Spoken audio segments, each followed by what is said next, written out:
More from iTeam8. There are efforts tonight to close the home ownership gap between blacks and whites in Indianapolis.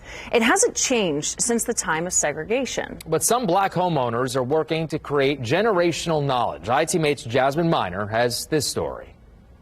The gap between black and white homeowners here in Indianapolis has stayed relatively consistent at about 30%. The problem is that number hasn't changed since the 1960s. And one homeowner tells me part of the reason is systemic racism, but also a lack of education.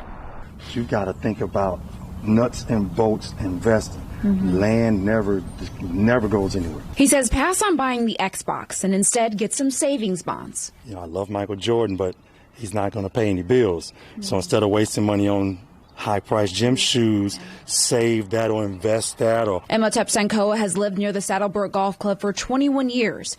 He says he's seen plenty of what he calls the migrations. I've seen go from, predominantly white to more mixed to black, white, then back to white, and now I would say it's mixed again.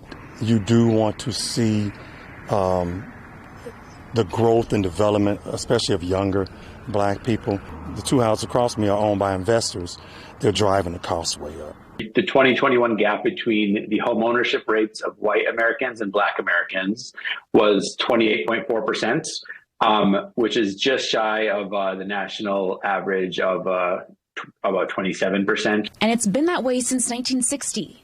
My first reaction to those numbers is frankly one of embarrassment. We have all of these cultural evolutions that have taken place since then, and yet somehow this particular metric of equity has just refused to budge. Data journalist Shadi Bushra says the Great Recession caused banks to overcorrect and tighten who gets approved for loans. He says while Indianapolis has stayed consistent, around the country, the gap is widening. Given the wealth gap between black and white Americans, given the fact that a lot of first-time black homeowners do not have parents who can help them with a down payment, or even parents who can help them, navigate this whole process, it has meant that over the last 10 years, we have seen the gap grow at a faster pace than since 1960. As for Imhotep, he says he's gotten several offers from investors to sell his home.